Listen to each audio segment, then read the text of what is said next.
नमस्कार दोस्तों, स्वागत है मेरे नए YouTube चैनल पे। आज का जो टॉपिक है वो है interview related questions for freshers. ठीक है, तो फ्रेशर्स के अगेंस्ट कौन से क्वेश्चंस पूछे जाते हैं वो मैं लाया हूँ। तो चलिए इस वीडियो को जल्दी से स्टार्ट करते हैं। तो पहला क्वेश्चन है, व्हाट इज़ SAP और SAP फुल फॉर्म। तो आप किसी भी कंपनी में जाएंगे, इंटरव्यू देंगे, तो डेफिनेटली वो आपसे पहले यही पूछेगा कि SAP क्या है, उसकी फुल फॉर्म क्या है और SAP क्यों है, किस लिए है SAP, क्यों इतना ज़्यादा पॉपुलर हो रहा है। ये जी आपसे पूछेंगे। ठीक है, और बेसिकली मेरे पे एक छोटा सा एग्जांपल, छोटा सा एक मेरे पे वो है, आंसर है कि SAP जो है वो सारे मॉड्यूल्स के लिए बन रखा है, सारे डिपार्टमेंट्स के लिए बन रखा है।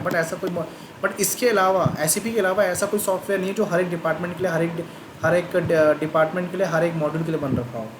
तो इसका मतलब ये हुआ कि अगर कोई का पर्सन है, कोई मटेरियल मैनेजमेंट में बंदा बैठ रखा है, अगर वो कोई चीज़ को बाय कर रहा है, अगर वो वेंडर से कोई चीज़ बाय कर रहा है, तो वो अपनी नॉर्मल सी लिख देगा SAP में कि मैंने इतनी चीज़ें बाय कर ली है इस वेंडर से। तो अब उसने सिर्फ लिखा है, वो इन्फॉर्मेशन बस फिल आउट करी है। अब वो एंट्री में कैसे जनरेट होगी, तो वो चीज़ SAP खुद ही कर देता है। यहाँ पे खुद ही का मतलब होता है कॉन्फ़िगरेशन हम करते हैं। ठीक है, कॉन्फ़िगरेशन कंसंट्रेट करता है। बट जब MM वाला अपने प्रोडक्ट को बाय करेगा वेंडर से उसने सामान लिया, तो वो डेबिट क्रेडिट कुछ नहीं करेगा, वो सिर्फ एक उसकी अपनी खुद की स्क्रीन होती है, उसको बोलते हैं मीगो मतलब गुड रिसीव। तो वो क्या करेगा, वेंडर को सिलेक्ट करेगा, डेट सेलेक्ट करेगा, अपने प्रोडक्ट को सिलेक्ट करेगा, देन सेव कर देगा। उससे क्या होगा कि जो उसके बैकएंड में जो उसकी GL लगे होंगे, उस एंट्री जो उसने एंट्री करी है उसके बैकएंड में GL लगे होंगे, उससे एंट्री अपने आप बन के आ जाएगी हमारे पास। तो जब हम डे टू डे टैली करते हैं कि हमारी कंपनी में कुछ आया कुछ गया, तो उस टाइम हमें दिख जाएगा कि इस वेंडर से हमने इतना सामान खरीदा है। ठीक है, ये एक छोटा सा एग्जांपल हुआ। ठीक है, तो SAP क्या है, व्हाट इज़ SAP और SAP के फुल फॉर्म क्या है, तो आपसे पूछेंगे विद एग्जांपल एंड वाई, ये ज़रूर पूछेंगे। तो वाई का आंसर मैंने आपको दिया है कि जो SAP है वो हर मॉड्यूल, हर डिपार्टमेंट के लिए, बट और जितने उसके अलावा जितने भी ERPs है वो पर्टिकुलर डिपार्टमेंट्स के लिए बन रखे थे, इसलिए SAP जो है पॉपुलर है। What is the difference between ECC and S/4HANA। ECC S/4HANA में ये फ़र्क है, जो पहले ECC था, तो ECC का मतलब क्या हुआ कि SAP में आपने एंट्री करी कुछ भी, ठीक है, आपने SAP में एंट्री करी, बट जो एंट्री है वो कहीं ना कहीं तो स्टोर हो रही होगी। तो स्टोर जहाँ पे होती है वो पहले SAP का नहीं था, वो IBM का था पहले, मतलब IBM का ले लो या थर्ड पार्टी का था। जो आपका डाटा है, जो आपका डाटा बेस है, जो आपका डाटा, जहाँ पे आपका डाटा स्टोर हो रहा है, वो पहले SAP का खुद का नहीं था, वो थर्ड पार्टी का था। बट राइट नाउ SAP ने S/4HANA लॉन्च करके अपना खुद का डाटाबेस बना लिया है। जब भी SAP S/4HANA जो भी एप्लीकेशन, जो भी S/4HANA यूज़ करेगा, उसका डाटा SAP के पास ही रहेगा। SAP का खुद का डाटाबेस है, उसका नाम है राइस।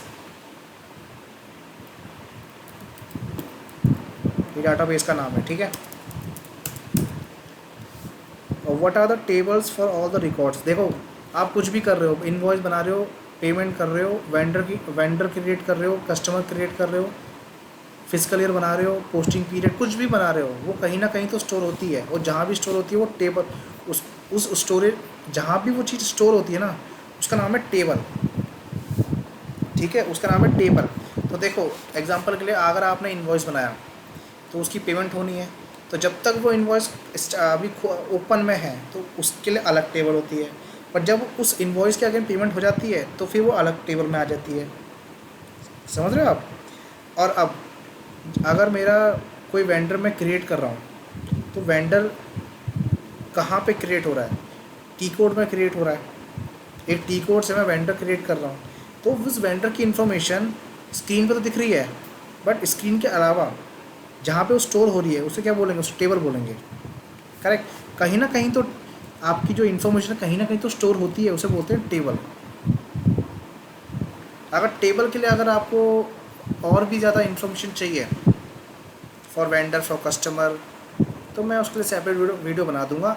आप कमेंट बॉक्स में लिख दीजिएगा कि मुझे इसके अगेंस्ट एक सेपरेट वीडियो चाहिए। ठीक है, why business prepare S/4HANA and give 10 reason. मैंने आपको बताया, यहाँ पे उसका खुद का अपना डाटाबेस है। ठीक है, और इसमें आप मल्टीपल करेंसीज में अपनी रिपोर्टिंग कर सकते हो। तो 2 एग्जांपल मैंने आपको दिए, और एग्जांपल आप गूगल से पढ़ लीजिएगा, ठीक है। What is FS, kindly provide one FS. देखो एफएस का क्या मतलब होता है, मैं आपको बताता हूँ। लगा लो कि कोई यूज़र है, कम हम किसी कंपनी के लिए काम कर रहे हैं, ठीक है। उस कंपनी ने क्या बोला कि भाई मैं आपकी जो चीज़ें एसएपी ने दी है ना, मैं उससे संतुष्ट नहीं हूँ, मुझको ये फील्ड यहाँ चाहिए, मुझको ये फील्ड यहाँ चाहिए, मतलब ये फील्ड मुझे लेफ़्ट में चाहिए और ये वाली दूसरी वाली फील्ड जो है मुझे राइट साइड में चाहिए, ठीक है। और हाँ, मुझे मतलब कॉम्बिनेशन चाहिए। तो हम क्या करते हैं, एसएपी ने हमें स्टैंडर्ड रिपोर्टिंग के टी कोड्स दिए हैं, एसएपी ने हमें स्टैंडर्ड रिपोर्टिंग के टी कोड्स दिए हैं, बट जो हमारा क्लाइंट है उससे सेटिस्फाई नहीं हो रहा है। तो उसकी रिक्वायरमेंट के हिसाब से, हम एक टी कोड जनरेट करते हैं फॉर रिपोर्टिंग के लिए, हो या पोस्टिंग के लिए हो। एग्जांपल ले लो कि मेरा कोई वेंडर है, मेरा कोई, अभी स्पेलिंग पे ध्यान ना दें प्लीज़, कोई वेंडर है, उसने पेमेंट, उसकी पेमेंट आनी चाहिए 27 तारीख को, 27 अगस्त, देखिए हाँ 27 अगस्त ही है, बट उसकी उसकी 1,000 रुपये की पेमेंट आनी चाहिए थी। बट अब मैं क्या बोलता हूँ कि उसकी पेमेंट लगा लो आज नहीं आई, ठीक है, तो 1 to 30, तो जैसी ही कल 28 तारीख पड़ेगी, 28 तारीख पड़ेगी, तो उसकी वो ये 1,000 रुपये यहाँ ना होके यहाँ हो जाए, और जब उसके 30 दिन निकल जाए, मतलब 31 प्लस 30 दिन, ठीक है, तो मतलब ये हुआ कि 30 दिन तो निकल गए, अब 31 to 60 दिन। अगर मैं ये देखना चाहूँ कि कितना टाइम हो गया, कि इसको तो 27 तारीख को पे करना था, बट 27 से भी कितने दिन हो गए जो उसने पेमेंट नहीं करी, तो अभी तो ये 30 दिन के डब्बे में दिख रहा है। अब अगर 30 दिन भी उसने पार कर दिए तो वो मेरे 60 दिन के डब्बे में दिखे, 30 से 60, 31 से 60 दिन के डब्बे में दिखे।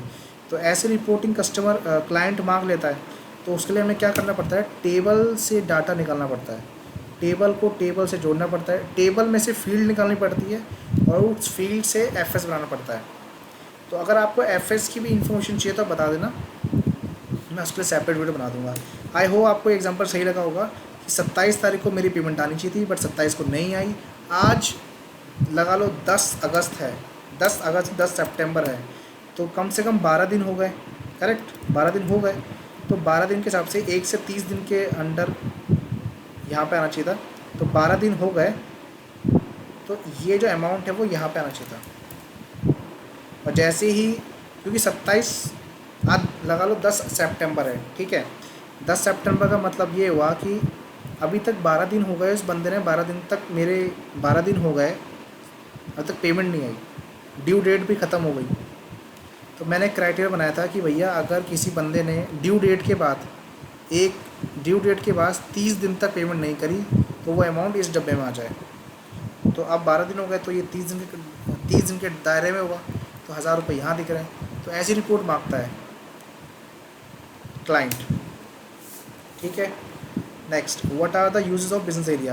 देखो बिजनेस एरिया बहुत सिंपल है, बिजनेस एरिया बनाना बहुत सिंपल है, बट उसका यूज़ क्या है भाई, उसका यूज़ है रिपोर्टिंग पर्पस के लिए। भाई मेरी जो कंपनी है, मान लो दिल्ली में है, दिल्ली मेरी कंपनी है, 2 प्लांट है, भाई 2 प्लांट की अगर मुझे इन्फॉर्मेशन चाहिए तो मैं कैसे देखूँगा भाई, मैं क्या करूँगा, बिज़नेस एरिया मैंने बना रखा है दिल्ली का, तो मैं जब रिपोर्टिंग देखने जाऊँगा तो मैं एक स्पेसिफाइड बिजनेस एरिया को ले लूँगा, कौन सा, दिल्ली का, तो मुझे वो दोनों प्लांट की इन्फॉर्मेशन दे देगा। क्यों देगा भाई, क्योंकि जब भी हम, आपको पता होगा डॉक्यूमेंट स्पीडिंग होता है, एक टूल है, ठीक है, डॉक्यूमेंट स्पीडिंग एक टूल है, जिससे क्या होगा, जब भी आपका यूज़र कोई पोस्टिंग करने जाएगा, कोई पेमेंट करने जाएगा, तो वो बिज़नेस एरिया को भरेगा, बिना बिज़नेस एरिया भरे और बिना प्रॉफिट सेंटर भरे वो आगे बढ़ ही नहीं पाएगा। इसका मतलब ये हुआ, कुछ भी एक्टिविटी हो रही है वहाँ पे बिज़नेस एरिया मैंडेटरी हो रहा है, ठीक है। तो इसका मतलब ये हुआ कि जो आपकी एक्टिविटीज़ है, आपकी जो ट्रांजेक्शन है वो सेफ़ है। तो क्या होगा कि आपका अगर कोई लाला होगा, कंपनी का मालिक होगा, तो अगर उसे रिपोर्टिंग देखनी होगी कि मेरे दिल्ली में क्या चल रहा है, दिल्ली में मेरी कमाई क्या चल रही है, मेरा प्रॉफिट एंड लॉस, मेरा बैलेंस शीट, तो वो बिज़नेस एरिया ले लेगा दिल्ली का और सीधा एग्जीक्यूट कर देगा, तो उसे दिल्ली की सारी इन्फॉर्मेशन एक बार में मिल जाएगी, correct. Next, what is document speeding. ये सबसे इम्पोर्टेंट टॉपिक है जो कि इंटरव्यू में पूछा जाता है कि डॉक्यूमेंट स्पीडिंग क्या है, कितने टाइप्स के होते हैं। तो ये वीडियो, इसमें मैं डॉक्यूमेंट स्पीडिंग नहीं बताऊंगा क्योंकि डॉक्यूमेंट स्पीडिंग के लिए मैंने सेपरेट वीडियो ऑलरेडी बनाई हुई है। आप मेरे यूट्यूब चैनल पे जाकर देख लो। डॉक्यूमेंट स्पीडिंग का हेडलाइन मैंने आपको बहुत सिंपल तरीके से बताया है, कन्फिगरेशन के साथ बताया मैंने उसमें। तो डॉक्यूमेंट स्पीडिंग बहुत इंपॉर्टेंट है, ज़रूर पढ़ें आप, और पूछते ही पूछते हैं। और डॉक्यूमेंट स्पीडिंग क्यों ज़रूरी है ये भी मैंने अपने वीडियो में दिया है, तो आप वहाँ से देखिए, ठीक है। चलिए मैं थोड़ा सा एग्जांपल दे देता हूँ कि एग्जांपल ले लो कि एक एक्सपेंस का जीएल है और एक हो गया आपका वेंडर। इनवॉइस बना दिया। एक्सपेंस में मैंने क्या करा कि प्रॉफिट सेंटर डाल दिया, लगा लो TTL, ये प्रॉफिट सेंटर का नाम है, बट मैंने वेंडर में नहीं डाला। तो डॉक्यूमेंट स्प्लिटिंग क्या करेगा, इसके हिसाब से, एक्सपेंस के हिसाब से लगा लो। एक और ले लेते हैं, और यहाँ पे प्रॉफिट सेंटर है दिल्ली, और यहाँ है पंजाब, यहाँ अमाउंट है 100, यहाँ है 200, और ये हो गया 300, ठीक है। तो यहाँ पे एंट्री क्या बन जाएगी, एक्सपेंस टू वेंडर, अमाउंट आ जाएगी 100 की, यहाँ आ जाएगी 100 की, और यहाँ दूसरी एंट्री बनेगी एक्सपेंस टू 200,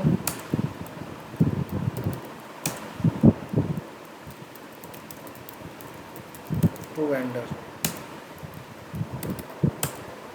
अब बस ये फ़र्क है कि इनका प्रॉफिट सेंटर अब सेम हो जाएगा।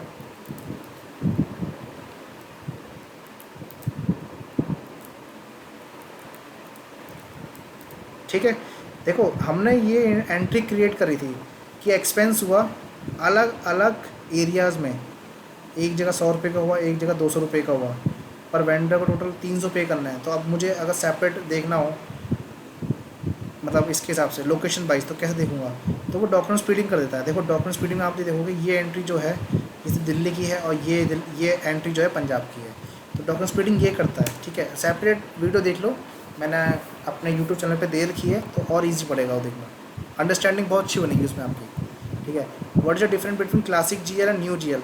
क्लासिक जीएल में डॉक्यूमेंट स्पीडिंग नहीं था, न्यू जीएल में डॉक्यूमेंट स्पीडिंग है, ठीक है। और भी देख लेना, और भी बहुत सारे ऑप्शन प्रोवाइड कर रहे हैं क्लासिक न्यू जीएल ने, ठीक है। ये पूछते हैं how many types of project in SCP. तो एससीपी में कितने टाइप के प्रोजेक्ट होते हैं, पहला इम्प्लीमेंटेशन, दूसरा रोल आउट, तीसरा माइग्रेशन, चौथा सपोर्ट। एग्जांपल देता हूँ, किसी कंपनी के पास बिल्कुल भी एक कंपनी के पास बिल्कुल भी एससीपी नहीं है, वो उस पर कोई और ईआरपी था, आज वो एससीपी को इम्प्लीमेंट करवा रही है, उसे बोलते हैं इम्प्लीमेंटेशन ग्रीन फील्ड, ठीक है। और एक कंपनी है जिस पे एससीपी है और वो ईसीसी है, अब वो अपग्रेड कर रही है S/4HANA पे, ठीक है, तो उसको बोलेंगे माइग्रेशन। पर एक ठीक है, दो हो गए, तीसरा है रोल आउट। रोल आउट क्या होता है, एक कंपनी है, उस कंपनी ने क्या करा कि अपना कोई दूसरा प्लांट, उसकी एक और सब्सिडी थी, उसको भी एससीपी में इंक्लूड करना चाह रही है, ठीक है। तो उसकी सारी इन्फॉर्मेशन अब इस हमारे एससीपी में आएगी, तो उसे बोलता है रोल आउट, ठीक है। मतलब उसका जो बिज़नेस है अब वो भी एससीपी में आ गया है, ठीक है, that is called roll out. Support मतलब होता है सपोर्ट देना, सिंपल सी बात है। एससीपी में एक कंपनी है, एससीपी में काम करती है, उसको कुछ चेंजेस करवाने हैं, कुछ इन्हेंसमेंट करवाना है, कुछ एरर आ रहा है, तो उसको सपोर्ट देने के लिए कंसल्टेंट होता है, और उसी काम को बोलते हैं हम सपोर्ट प्रोजेक्ट, ठीक है।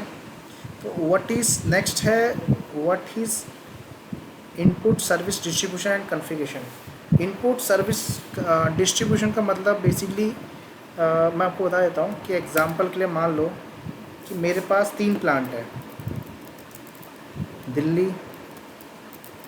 पंजाब, यूपी, ठीक है। ये मिटा देता हूँ मैं, दिल्ली, पंजाब, यूपी। अब दिल्ली में क्या है कि वो सिर्फ सामान ख़रीदता है, तो उस पर लगा लो 2000 रुपये का इनपुट पड़ा है। ये पंजाब और यूपी वाले जो हैं सामान ख़रीदते भी हैं और बेचते भी हैं। ये बेचते हैं 1000 का सामान बेच देते हैं, ये भी 1000 रुपये का सामान बेच देता है। ये ख़रीदते भी हैं, ऐसी बात नहीं कि ये नहीं ख़रीदते, ये ख़रीदते भी हैं। लगा लो 500 ख़रीद लिया, 500 ख़रीद लिया। पर जो दिल्ली है, दिल्ली सिर्फ बाय करता है, इस पे बहुत सारा इनपुट है, करेक्ट, इस पे बहुत सारा इनपुट रह गया। अब इनपुट तो तभी यूज़ कर, इनपुट का वो फ़ायदा उठा ही नहीं पा रहा है भाई। आउटपुट भी तो होना चाहिए, बेचता तो है ही नहीं, तो आउटपुट मिलेगा नहीं। तो दिल्ली तो क्या होता है, बिज़नेस क्या बोलता है, अरे भाई ये 2,000 है ना, ये हमको बांट दे, पंजाब वालों को और यूपी वालों को ये इनपुट बांट दे। वो तो कुछ कर नहीं पाएगा, हम तो इसका इस्तेमाल कर लें। अब ये कैसे बांटेगा भाई, ये बांटेगा पंजाब और यूपी के रेवेन्यू के हिसाब से। तो रेवेन्यू क्या बन रहा है, एक एक का बन रहा है। तो इनको कितना इनपुट बनेगा, एक को 1,000 रुपये का इनपुट मिल जाएगा, दूसरे को भी 1,000 रुपये का इनपुट मिल जाएगा। तो मतलब रेवेन्यू के हिसाब से इनपुट डिस्ट्रीब्यूट होता है। तो इसकी जो कॉन्फ़िगरेशन है और इसकी जो डिटेल मतलब बिल्कुल डिटेल वीडियो है वो मैं अभी लाने वाला हूँ कुछ टाइम बाद, तो आप वहाँ भी देख सकते हो। अदरवाइज़ आप यूट्यूब पे तो वीडियो नहीं मिलेगी, आप गूगल से पढ़ लो। अभी कुछ टाइम बाद मैं आपको ऑफिशियली यूट्यूब पे वीडियोस अपलोड करूँगा आईएसडी के ऊपर। आईएसडी मतलब input service distribution with configuration, ठीक है। व्हाट इज़ ओडीएन, ओडीएन नंबर, ये बेसिकली टैक्सेशन के पर्सपेक्टिव से होता है, ठीक है। ये वैसे एसडी का पार्ट है बट तब भी इसको हम कवर करेंगे। What is a parallel accounting, भाई एक बंदा, एक लगा लो बिज़नेस है मेरा इंडिया में, एक बिज़नेस मेरा यूरोप में है, बट मेरा हेड क्वार्टर है आपका अमेरिका में। तो देखो इंडिया की रिपोर्टिंग, देखो इंडिया में अगर बिज़नेस है तो आईएनआर में बिज़नेस हो रहा होगा, बट अमेरिका में जो इंसान बैठा है उसको तो यूएसडी में देखना है ना भाई। अब वो कैसे देखेगा, तो उसके लिए पैरेलल अकाउंटिंग यूज़ होती है। पैरेलल अकाउंटिंग में क्या है कि आईएनआर में एंट्री करो, बट आईएनआर में एंट्री तो करोगे बट वो एंट्री जो है वो यूएसडी में भी अपने आप बनती रहेगी, क्योंकि मेरे जो टॉप मैनेजमेंट के लोग हैं उनको तो यूएसडी में देखना है, यूएसडी में ही रिप्रेजेंट करना है अपनी कंट्री को, कि मेरी जो बिज़नेस है वो ऐसे ऐसे अलग अलग कंट्री में है और अलग अलग कंट्री में इतना इतना रेवेन्यू, इतना इतना एक्सपेंस और इतना इतना बैलेंस शीट बन रहा है, तो दिखाना पड़ेगा ना भाई। तो उसके लिए पैरेलल अकाउंटिंग यूज़ होता है। इससे काम आसान ये पड़ा कि भाई एंट्री तुम आईएनआर में ही करोगे, बट वो सारा रिपोर्टिंग जो होगी वो बन जाएगी उसमें, किसमें, आपकी यूएसडी में ही बन जाएगी। मतलब हमको तो आईएनआर में दिखेगी बट उसको यूएसडी में दिखेगी। तो ये फ़ायदा है पैरेलल अकाउंटिंग का। और पैरेलल अकाउंटिंग के अंदर मैं आपको बताता हूँ कि कम से कम एसएपी के अंदर, एस/4HANA के अंदर 10 करेंसी तक आप मेंटेन कर सकते हो। पहले दो या तीन ही थी पहले तो ईसीसी के अंदर, आई थिंक 3 थी, मतलब एक तो नॉर्मल हो गई और 2 एक्स्ट्रा हो गई। एक तो अपनी हो गई, 2 एक्स्ट्रा, एक अपनी हो गई और एक तो कंपनी कोड हो गई, कंपनी कोड लेवल पे जो करेंसी होती है, और 2 तो हम 2 एसएपी ने प्रोवाइड करी। बट एसएपी एस/4HANA के अंदर कम से कम 10 करेंसी आप कर सकते हो adjust. Why we use non operating expense and income, cash management and secondary cost. देखो एक चीज़ आपको नोट करना, जब भी आप एफएस बनाते हो ना, सॉरी एफएस नहीं, जीएल बनाते हो, तो आपको यहाँ पे ऑप्शन आता होगा बैलेंस शीट का, ऑपरेटिंग, नॉन ऑपरेटिंग, मतलब non operating expense, primary expense, secondary cost. भाई ये क्यों है, देखो जो भी जीएल बनाओगे अगर वो जीएल बैलेंस शीट के रिलेट करता है, जो बैलेंस शीट का पार्ट है, तो आप उसको बैलेंस शीट की टाइप दोगे, कैटेगरी। भाई एसिड क्या है, अगर मैं आपको बोलूँ कि मेरे क्रेडिटर्स है तो वो बैलेंस शीट का पार्ट बना क्योंकि वो लायबिलिटी साइड में जाएंगे, करेक्ट। अब बैंक्स में कुछ बैंक चार्ज लेता है तो बेसिकली वो डायरेक्ट तो मतलब प्राइमरी एक्सपेंस तो नहीं है ना हमारा, करेक्ट, तो वो बेसिकली नॉन ऑपरेटिंग में जाता है। बट हाँ, अगर मुझे अगर वेंडर को पेमेंट करनी हो तो वो मेरा प्राइमरी कॉस्ट माना गया ना भाई। तो वो बेसिकली जो वाले जीएल होते हैं वो बेसिकली प्राइमरी कॉस्ट में चले जाते हैं। सेकेंडरी कॉस्ट जो होता है वो सीओ का पार्ट होता है, मतलब कहने का मतलब ये हुआ कि सीओ में जो कॉस्टिंग, मतलब इंटरनल ऑर्डर में या फिर सीओ के अंदर, कंट्रोलिंग के अंदर जो खर्चे हो रहे हैं, जो एक्सपेंस हो रहे हैं, वो सेकेंडरी कॉस्ट के होते हैं। बट सीओ में जो भी खर्चे होते हैं उसे बाद में एफआई के अंदर लाना पड़ता है, रिप्रेजेंट करना पड़ता है, क्योंकि रिपोर्टिंग पर्सपेक्टिव से। तो secondary cost only for CO, और जो इसके अलावा जो तीनों है, balance sheet, non operating, primary cost समझ रहे होंगे कि बिजनेस के अंदर जो भी खर्चे हो रहे हैं वो प्राइमरी कॉस्ट पे आएंगे। एंड नॉन ऑपरेटिंग का मतलब सिंपल है कि बिजनेस पे बिज़नेस के मतलब बिज़नेस पे मतलब एक तो प्राइमरी मतलब ये बिज़नेस में सामान खरीदते वक्त बेचते वक्त जो भी मेरा खर्चा हो रहा है वो प्राइमरी कॉस्ट में चले जाएगा। बट बिज़नेस करते वक्त डायरेक्ट इम्पैक्ट नहीं पड़ रहा है मेरे बिज़नेस पे, डायरेक्ट मेरे प्रोडक्ट को बनाने में इसका कोई योगदान नहीं है, तो वो नॉन ऑपरेटिंग में चले जाता है। ठीक है, तो ये है इसमें डिफरेंस। कैश मैनेजमेंट बेसिकली एक नया कॉन्सेप्ट है, एक बार आप यूट्यूब पर पढ़ना, और हो सके तो आप बुक से पढ़ो, और हो सके तो आप गूगल से पढ़ो। ठीक है, कैश मैनेजमेंट से मैं आपको थोड़ा क्लियर करता हूँ। कैश मैनेजमेंट के अंदर भी 3 टाइप का कैश मैनेजमेंट होता है। पहला हो गया पेटी कैश, दूसरा हो गया बैंक अकाउंट, तीसरा हो गया सब बैंक अकाउंट। भाई पेटी कैश से आप समझ गए होंगे, पेटी कैश। ठीक है, एंड बैंक अकाउंट और सब बैंक अकाउंट क्या होता है? देखो, बैंक अकाउंट आपका मेन बैंक अकाउंट, एंड सब बैंक अकाउंट मतलब बैंक अकाउंट के जो इनकमिंग और आउटगोइंग वाले जीरो होते हैं ना, उन्हें बोलते हैं हम सब बैंक क्या बोलते हैं, सब लेजर, सब बैंक अकाउंट बोल लो, आप कुछ ही बोल लो। ठीक है, तो ये कॉन्सेप्ट बेसिकली आपके नए अपग्रेड वाले जो वो है ना आपके सर्वर है उसमें आया है। तो ये मैं आपको अपग्रेड के लिए मैंने ऐसे लिखा है, ये भी इन्फॉर्मेशन भी जानना बहुत ज़रूरी है। सो नेक्स्ट है P2P cycle. P2P cycle procure to पे, मतलब कोई भी चीज़ को बाय करने का, अगर आपकी कंपनी है तो रॉ मटेरियल खरीदेगी, तो रॉ मटेरियल किस तरह खरीदेगी? रॉ मटेरियल अगर वो खरीद रही है तो किस तरह खरीदेगी? भाई उसके बहुत सारे तरीके होते हैं। पहला पीओ क्रिएशन हो गया, फिर प्रोडक्ट को है, मतलब एक तो नॉर्मल हो गया कि P2P साइकिल, वेंडर से सामान खरीदना, बट किस तरह खरीदना? कॉन्ट्रैक्ट बेस पे है। ठीक है, कॉन्ट्रैक्ट बेस पे खरीद रहे हो, किस बेस पे खरीद रहे हो? ठीक है, इंपोर्ट कर रहे हो तो किस तरह इंपोर्ट कर रहे हो? करेक्ट, जॉब वर्क होता है। ठीक है, और अगर आपकी इंडस्ट्री लगा थोड़ा डिफरेंट है, ऑयल एंड गैस में है, तो ऑयल एंड गैस में आप डील कैसे करोगे?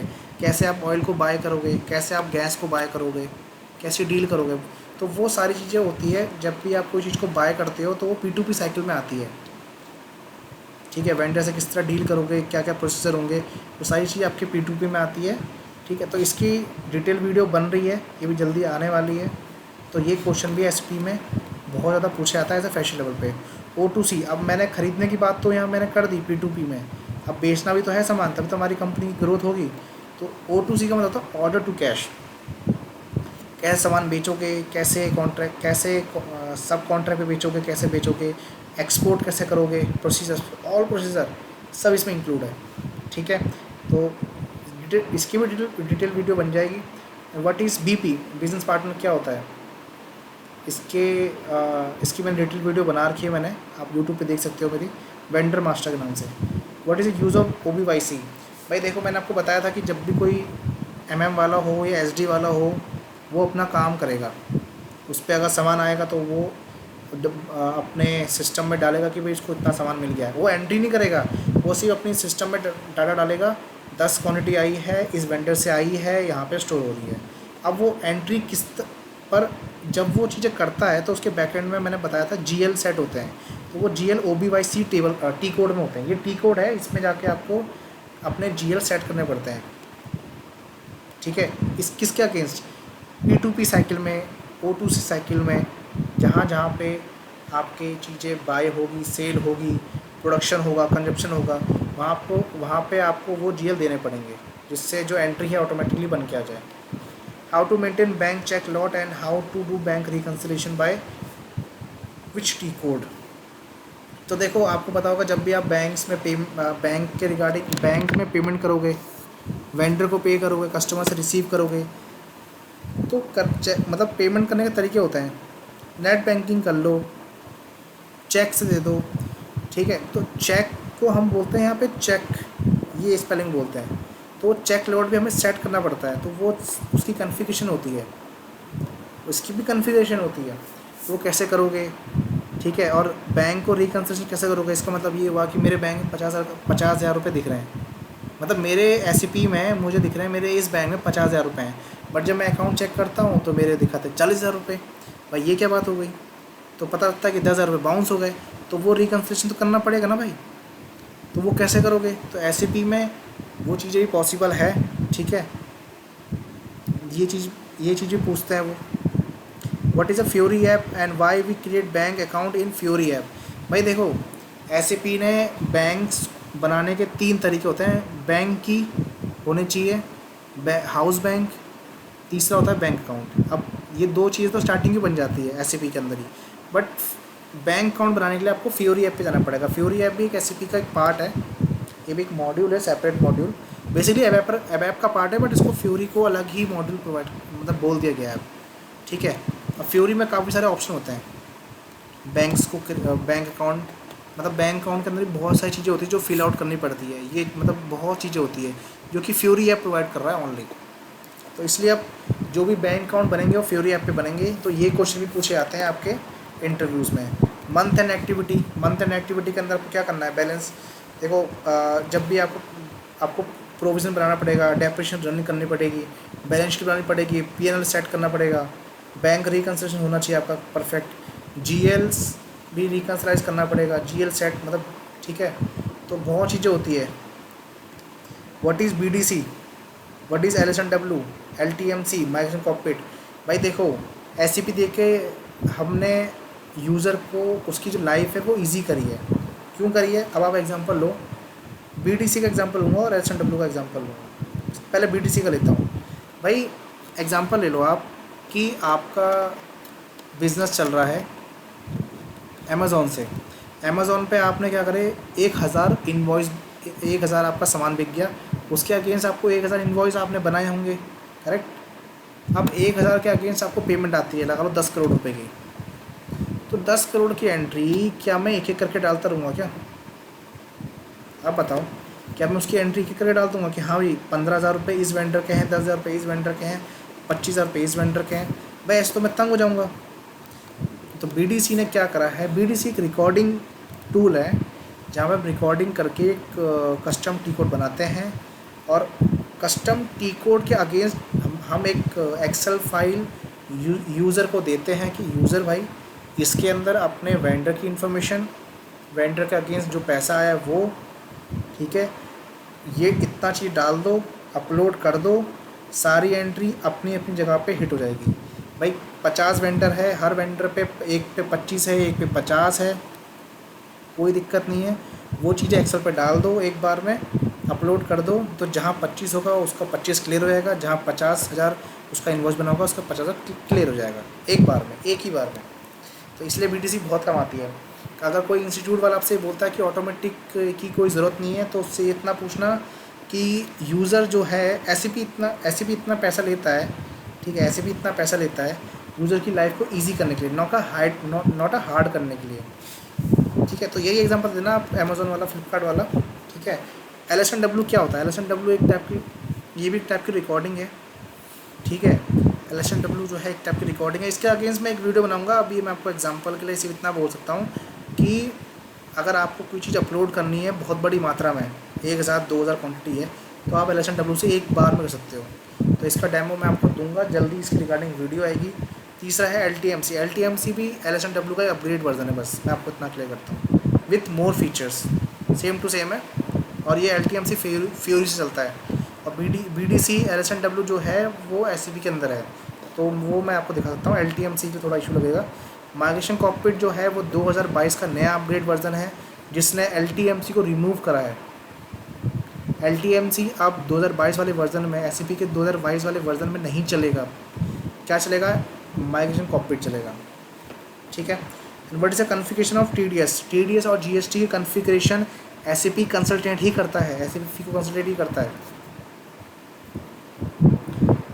टीडीएस के कम से कम 17-18 स्टेप्स है, जीएसटी के 5 से 8 स्टेप है, ये आपको पता होना चाहिए। And what is a configuration of acids. Acids देखो, एसिड्स को ख़रीदना, एसिड को बेचना, एसिड को स्क्रैप में बेचना, एसिड को रिटायर करना, रिटायर करके कस्टमर को बेचना, उस पर डेप्रिसिएशन लगाना, उसका प्रॉफिट एंड लॉस कितना हुआ वो निकालना।